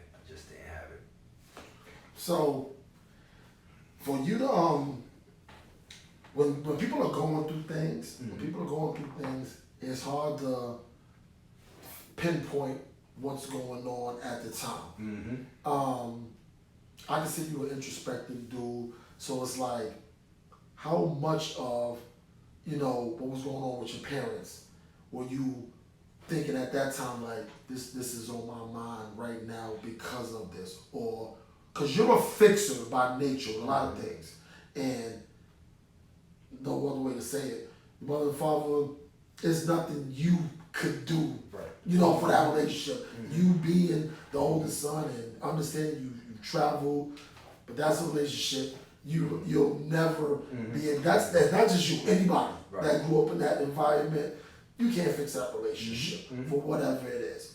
So as you were going through that, because the way I took a lot of what you just said was, you know, your income and how you do things, and you have to come up with these ideas. Did you know at the time you was like, man, I'm just not feeling none of this stuff, and I just need to take a chill pill? So when you took the chill pill, what was the relationship? Because now you're not on Overbrook anymore. Well, quick question: did you ever have to recoup? No, because really all they did was they gave me most of my bread, like the lump sum, came from the publishing deal. Okay. So they did give me an advance towards the album. All right. But when they said, yo, we're not going to be a label anymore, they're not going to ask me to recoup what I got on the artist. So they just chalked it. Correct. Okay. But just to add what you said, like I'll give another analogy. Go ahead. Imagine you're a person, loving family, cool, and you find out maybe in your 30s you're adopted, right? You find out you're adopted, and you also find out that you're the only one who didn't know you were adopted. So you have this collective, there's a system out there that was keeping this information from you. So it's not just finding like, damn, it's a blow to find out I was adopted. But damn, I'm looking at people funny because there's this other thing to it now. So it was more, so the divorce was a blow, but the bigger blows were like the things, and like I said, I'm not in the habit. I will share this at some point in time more in depth, but it had more to do with the people and the collective. Now, granted, some of it was great intentions. Like, yo, we don't want to hurt him and his brothers, so we're going to do ... But that's not necessarily going to stop you from hurting. You know what I mean? So the divorce was a blow, but it had more to do with the things and the people involved that I was finding out bits and bits over time. So it's like you find something out, then 4 months later something else is revealed. Then 6 months later something else. And it's like, damn, this is right. Over a however many year window, it's taxing. It's taxing. And like I said, you don't want to throw people under the bus. So it's like, damn, if I go to somebody, I gotta throw this collective of people, these people under, and I don't necessarily want them being looked at crazy. Let me just do it on my own. But you can't do it on your own. Like, you know, you can't grow in isolation. Like, I could be in this room, lock the door, and do a whole bunch of push-ups and crunches. Physically, I could develop by myself. But intellectually, emotionally, spiritually, mentally, you can't do that in isolation. You know, that's why we're designed to be social beings. You know, the Bible says, you know, it's not good for man to be alone. That's why. You know, you can't develop. You need another person to bounce things off of in order for you to grow. So, you know, I'm even going to say to anybody watching this, anybody dealing with anything, if you have the mentality of, I'll figure it out, that's the one part about being you can't do by yourself. And I'm not saying you go see it could be your grandmom you trust, so you know she ain't going to judge you, or whoever it is. Like, you're going to need an outside entity to bounce things off of. And I didn't have that knowledge at that time. I had pride, I had money, I had something, man, I'm gonna figure this out. It's like it was I was imploding. You know what I mean? And to my own detriment. But like I said, you know, thank God for grace, thank God for the way things play out and change over time. You know, I'm fortunate to be in the position that I'm in now. Right. To be able to do some of the things. So you said you leaned out of the limelight, like in a lot of the music stuff, and leaned into more entrepreneurial stuff, like that. Where did you get that from? Was it from being around a lot of entrepreneurs, or was it school? Where did you get that? It was a combination of me never really wanting to work a job per se. And then, you know, that's one of the blessings of being in entertainment at that level around those people. You hear, you know, even aside from people I've met and things I've been involved in, just the things you pick up and listen to. Yeah. You know, you hear this person is about, like, I give you a perfect example. On the day that we're recording this, I think we're close to or just past the anniversary of Aaliyah's passing, if I'm not mistaken. Yeah. So I remember it clear as day. Will and Jada had a screening at their house for a film that they shot on Trey, Will's oldest son. It was called Trey Tricks. It was a flip on the Matrix movie. But Trey was playing Keanu Reeves, and it was this sci-fi thing or whatever. So they actually had a premiere for this movie at their house. I'm in the kitchen with Steve Stout. When I signed to Overbrook, at the time, they were distributed by Interscope. And Steve Stout was head of Black Music. And this was right on the heels of him getting busted in the head with Puff with the bottle and all that. So we're in the kitchen talking, and I'm like, yo, I ain't see you in a minute. He was like, yo, I'm not even doing music no more. I'm like, what you like? Yo, I'm getting into this advertising space. I'm actually here today to talk to Will and Jada about a company called Carol's Daughter that I want to get them involved in, and blah, blah. And I'm like, money. I'm like, oh, that's what's up. Like, the fact that you're leaving whatever cushy job you had in the music industry to go out and do this advertising, and right in the middle of that conversation, all of our two ways went off. saying Aaliyah just died in the plane. So we never finished that conversation, but that's one of many examples of looking at somebody going to do their own thing, whatever this thing is. And in my, he's one of my branding mentors. I appreciate a lot of the things that Steve Stout has done. But that me being exposed to that, and that being heavily reliant upon relationships and team effort, and me not necessarily having to be the one to, that's what made me. And I can say why now in hindsight. At the time, I didn't know that I was running, basically. I'm running from I'm in fear of what it could look like for me to be out there in the forefront in that space and not have it in me anymore. So let me go over here and do this instead. It wasn't, I can't act like it was a strategic move. I was scared. Now in hindsight, I know that and I can verbalize that. But, the first thing that I created was a youth hip hop program called Pens of Power. So it's still connected to music, but I don't got to deal with the music industry. I could just deal with these little principals who I know who have budgets. And the premise of Pens of Power was kids can learn the lyrics of songs quick, so they should be able to learn the principles of writing quick. So I'm gonna figure out how to do that. That was what it was initially. It has grown into so much more since then. But I don't have to be in offices. I don't have to answer questions. Let me just, and I can kind of leverage Grammy nomination and all of that to give this program credibility. Let me do that. And I just did that for however many years, But like I said, I didn't know at the time. I was scared. I was fearful of this music thing because what I might have to divulge or what it might expose, or I didn't know that at the time. I can see that now. So yeah. They you said something with the Steve Stout thing, and this is for real. He mentioned that before, but he never said the artist. He never said the artist's name. He said, I remember he said he had a conversation with the artist and was like, so what you been up to? And he said that. So no, I'm telling you, so when you said the story, I'm sitting there looking like, because I knew, because it sounded familiar. It sounded familiar when as you were telling. I was like, so Steve Stout, but he never mentioned the artist. And here we are with that. So Pens of Power. Pens of Power. Talk to the people about how you came up with Playtime, because that whole thing to me came out of nowhere. And I don't want to cheapen it and make it look like you just locked up and got some people. So tell me how the idea and how the birth of Playtime came into existence. So that was another thing. So I'm looking at how the music industry is shifting and changing. And I did make one attempt to, let me put something in the marketplace. So, but again, it was like, let me do it where I could maybe couple it with other things that are going. So at the time, Steve Harvey's Think Like a Man book was like the hot thing, and speed dating was coming to New York City. And I had a nice relationship and following with Black and Latino women online.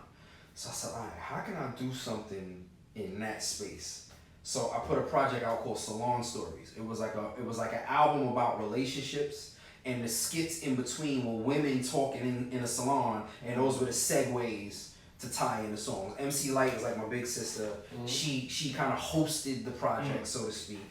And we put this collection of songs together. I had a hair care company called Perfect Results. They were the sponsor. And what I did was, instead of standing outside the club waiting for Flex to walk out to play my record, I figured, let me try to put momentum together by building events around this album. So we did speed dating events called Topic Talk. So we would do these events once a month. Problem with the events is I get 100 women and 4 guys to show up. So it didn't go off as well, but it generated enough buzz for me to attract a few interviews. One of them being Angela Yee, right before she got on the Breakfast Club with her lip service show on Sirius XM. And that's actually why y'all see the gift that I brought today. That interview got me in the habit of doing that. The hair care company Perfect Results gave me a big bouquet of hair care products to take to her for that interview. And when I brought it up there, she kept saying, all these years I've been doing radio, nobody ever brought me a gift. Thank you, Kel. So even to this day, I'll DM Angela Yee just to it was popping. Everything's great. So I haven't really called on her for anything, but the relationship is still there. And I said, all right, I always want to get it. Well, Jasmine went to Morgan. The jazz brand. Yeah. That's a whole. Yeah. So yeah, I just got in the habit of doing that since then. But that interview is what really raised the notoriety of that project. And it afforded me the opportunity to meet up with a couple of other people who had an idea, an event idea in mind, and we meshed all of that to create what's called Dating Game. Okay. So that was the first large-scale game night brand in New York City. We started doing them in Midtown New York. We would bring out maybe 150 people. It started to grow, and as it grew, I started to get the itch to do music again. So I said, all right, you know what? We can use this setting and we could shoot a movie. It could help the brand. I could couple my music with the movie. This could be dope. We could put other brands' product placement in the movie. So I wrote the movie. I starred in it. We had the soundtrack ready to go. We did a premiere with the rough cut of the movie. Julito from The Wire was in the movie. Jack Thriller was in it. Can't even remember who else. My Song was in it. Nice. So we went. We rented out a theater called Madiba in Mist in Harlem, a 300-seater theater. We sold out 2 300 seats, 300 seaters showings. Sway in the Morning brought us up. We did a nice little promo interview with him. And I want to say maybe 2 weeks after premiering that movie, when we were about to go in and officially edit it and put it out, I ended up parting ways with my Dating Game partners. And it wasn't a out of the blue kind of thing. It was something that was kind of festering, but a couple of things happened in those 2 weeks that I was like, all right, I'm gonna take this movie with me. Y'all can keep the name Dating Game. I don't know what I'm gonna do next, and I remember parting ways with them and pacing around my crib, cause my pregnant wife at the time, mind you, Dating Game is a revenue stream for me. Yeah. I have it no more. I got this pregnant wife in the bedroom. I just got rid of one of our revenue streams, which she had no problem with, but I gotta figure this out now. So now it's like, all right, and I remember like, all right, I wanted to have this and be this, and then I'm talking out loud, and she screams from the bedroom, call it playtime. I was like, that's fire. Wow. Playtime. I said, but I wanted to give off a world vibe, Playtime International, Playtime Worldwide. So we came over with Playtime Worldwide. I jumped and got the LLC. We got some logos done, and we got back in the mix. Dating Game fell off the face of the earth. And for the next 5 or 6 years, we were, hosting large-scale game nights, even on a larger scale than we were with Dating Game.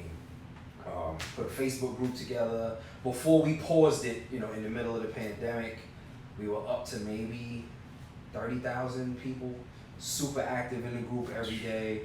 Some of the active was a little outside of what we wanted, but hella active. People were having fun in there. The pandemic put a pause on Playtime, but that's one of the things that I'm actually regrouping for right now to relaunch within the next couple months. But that's where the Playtime came from. So is your passion for music, is it renewed? Absolutely. So it's renewed right now.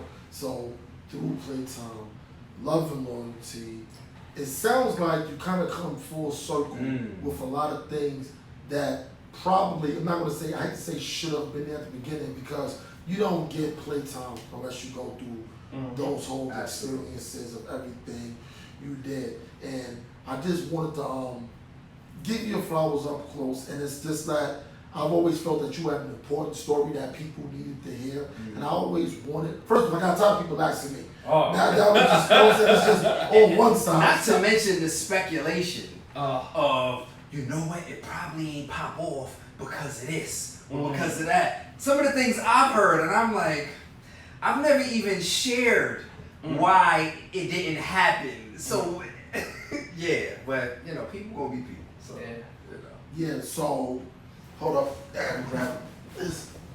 So explain this to me. So that's the newest and latest Playtime logo.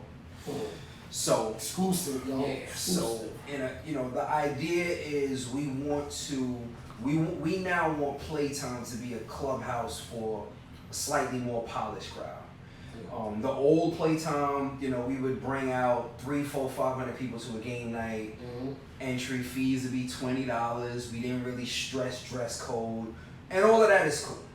But you know, I think the pandemic gave us all time to sit still, learn some things, look at things a little differently, and even in me becoming a more seasoned and more polished person, I want to provide an atmosphere for like-minded people. So the new Playtime is going to be at, you know, a higher price point, a new vibe, a new look. We were actually going to launch it this summer with what was going to be called the Hampton House. Okay. So we got a crib in the Hamptons, but they so love the idea that they like, we know the weather's not on our side anymore. Can we do this Memorial Day next year? Cool. So the relaunch of Playtime is going to take place over the next couple of months. But, you know, we want to get into travel. We want to do Playtime in Paradise, an annual cruise. You know, we want to make it a little sexier. So the pandemic was a bit of a blessing in that regard because it gave me the time and the space to really rebrand and take this to the next level. So I love the Playtime of old, but we gotta sexy it up a little bit. Yep. So social media wise, where can people get in contact with you? How can they just follow you? At Kel Spencer. I think I'm at Kel Spencer on everything. KELSPENCER. So that's the Instagram, that's the Twitter. KelSpencer.com is the website. Yeah, Kel Spencer on everything. So, as you see, we closing out this beautiful episode of Oshin's View, and all three of us are graduates of the Morgan State University. Like, no, we didn't just go to school, we graduated. We graduated, and you already see you got people in different fields, and we all gonna link it together. And this is a family, and this is what we do. This is what networking is all about. Absolutely. So all the stories and everything you hear through that, I already knew. I just wanted to bring it to y'all. And we got other things going on. So this is Oshin, Kel Spence, little brother Devin Epps, Willie Negro. Peace. Peace.